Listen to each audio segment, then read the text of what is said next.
ASN pembelajar, pernahkah Anda menemukan presentasi yang membosankan? Tentu tidak enak, bukan? Maukah Anda belajar bersama kami untuk presentasi yang lebih menarik dan tidak membosankan? Ikuti MOOC berikut ini.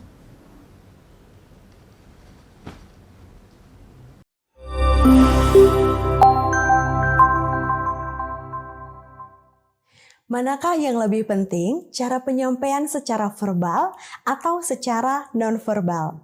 Mari kita cari tahu jawabannya bersama-sama pada video pembelajaran terakhir dari Latihan Dasar Public Speaking sesi ke-6 bersama saya, Rizka Afrianti. Pertama, kita membahas dulu mengenai verbal delivery atau cara penyampaian secara verbal. Kita bahas dulu mengenai kata-kata. Nah, ini adalah kita tidak bisa berasumsi bahwa apa yang menurut kita clear, menurut kita jelas, bisa jadi menurut audiens akan berbeda. Maka dari itu kita tidak boleh berpersepsi bahwa ketika saya mudah memahami ini, maka audiens juga akan dengan mudah memahami hal yang sama. Untuk itu kita perlu sekali lagi, kenapa kita perlu mengenal audiens supaya kita bisa memastikan bahwa yang clear buat kita juga clear buat audiens. Yang berikutnya adalah ketika kita bicara soal verbal delivery atau penyampaian secara verbal, ini berkaitan dengan sesuatu yang bisa didengar. Ini berkaitan dengan suara. Jadi verbal delivery bukan kata-katanya, tetapi bagaimana kita membawakan kata-kata tersebut. Nah, apa saja sih yang masuk ke dalam verbal delivery? Ada rate atau kecepatan, ada volume, ada pengucapan, ada tone. Mari kita lihat satu persatu dan kita bahas secara singkat. Yang pertama adalah kecepatan. Nah, bicara soal kecepatan, di sini memang tidak ada patokan dasarnya seberapa lama atau seberapa cepat kita harus berbicara. Terkadang kita bisa memanfaatkan rate atau speed ini untuk membuat variasi ketika kita berbicara. Jadi ada bagian-bagian yang kita bisa lebih cepat menyampaikannya, ada bagian-bagian yang harus kita agak perlambat cara penyampaiannya. Biasanya ini pada poin-poin terpenting yang harus kita beri penekanan, maka kita agak men-slow down sedikit, kita agak pelankan sedikit kecepatannya, jadi audiens tahu bahwa ini adalah poin pentingnya. Maka dari itu penting sekali untuk kita berlatih dengan cara merekam supaya kita bisa mendengarkan kira-kira apakah saya terlalu cepat atau justru cenderung terlalu lambat dalam membawakan materi. Yang kedua bicara soal volume atau besar kecilnya suara. Pastikan saja ketika kita menyampaikan pesan, maka kita memproduksi suara yang bisa didengar oleh audiens kita. Ingat, walaupun ada alat bantu mikrofon, tetapi ketika kita pakai mikrofon bukan berarti kita memelankan suara kita atau justru berbisik. Karena ketika kita berbisik, maka yang akan diproduksi atau dikeluarkan dari suara mikrofon adalah suara mendesis. Maka tetap, mikrofon itu hanya alat bantu, tetapi volume tetap kita gunakan dengan maksimal, namun tidak boleh berteriak. Yang berikutnya adalah pengucapan. Nah, ini berkaitan dengan benar tidaknya kita mengucapkan suatu kata. Penting di sini belajar pengucapan adalah dengan cara membaca cepat. Ambil saja artikel yang kita punya, kemudian latihanlah membaca dengan cepat. Lama-kelamaan kita akan terbiasa mengucapkan kata per kata dengan jelas dan juga dengan benar. Berikutnya ada pitch dan juga tone. Nah, ini berkaitan dengan tinggi rendahnya nada suara kita. Jadi pitch atau tone ini biasanya kita mainkan ketika kita melakukan public speaking supaya ada variasi. Jadi ada nada-nada yang kita sampaikan dengan tinggi, ada nada-nada yang kita sampaikan dengan rendah ataupun datar. Jadi kita yang menentukan variasinya atau kapan kita mau tinggi, kapan kita mau pakai nada yang lebih rendah. Next ada vocal fillers. Nah, ini sering sekali ditanya bagaimana sih caranya untuk menghilangkan ketika ada jeda karena ini sering sekali terjadi. Saran dari saya adalah tentu pasti jawabannya latihan. Cobalah rekam, dengarkan sendiri seberapa sering saya mengucapkan kata-kata filler ini. Dihitung, kemudian diamati. Nah, setelah itu coba untuk merekam lagi, dan ketika kita ingat ingin mengeluarkan kata coba diganti dengan diam.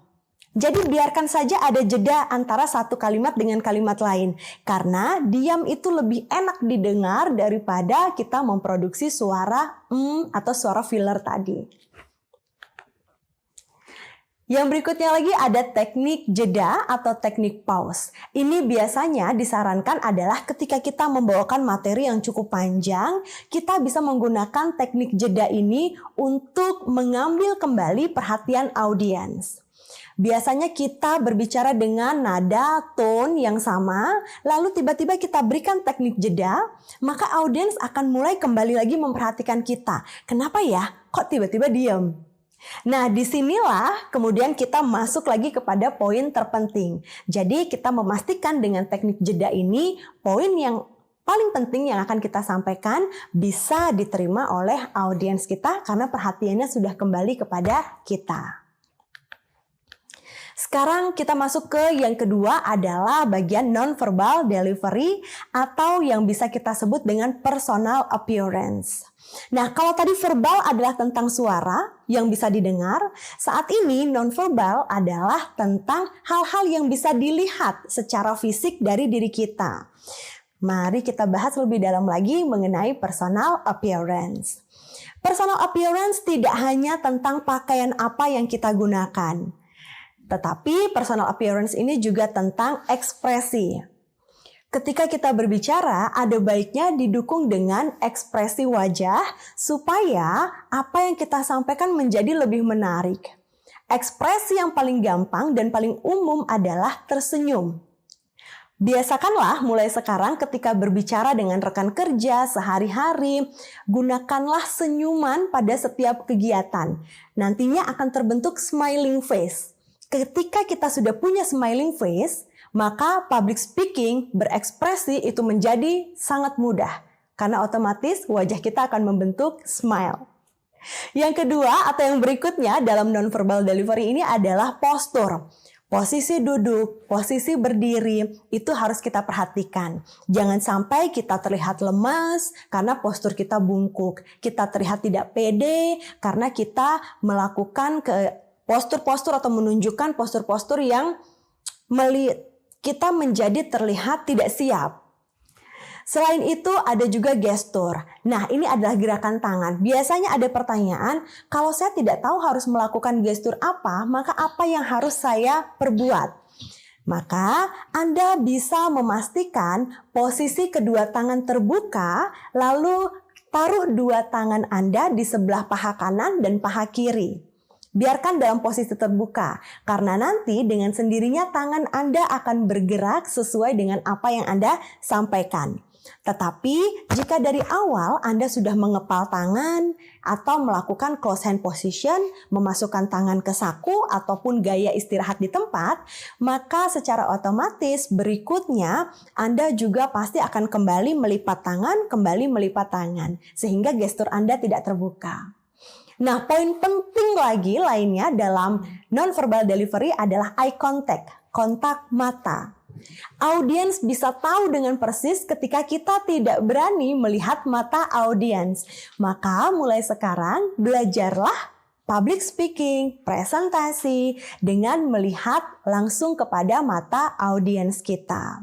Dengan seperti itu, audiens pun juga akan merasa sangat diperhatikan secara personal oleh kita. Yang lainnya adalah body language dan masih banyak lagi. Intinya nonverbal ini adalah hal-hal yang bisa dilihat dari diri kita sebagai pembicara secara fisik. Baiklah, itu materi terakhir dalam video sesi ke-6 ini. Kesimpulan dari saya adalah verbal, nonverbal, mana yang lebih penting? Kedua-duanya sama-sama penting.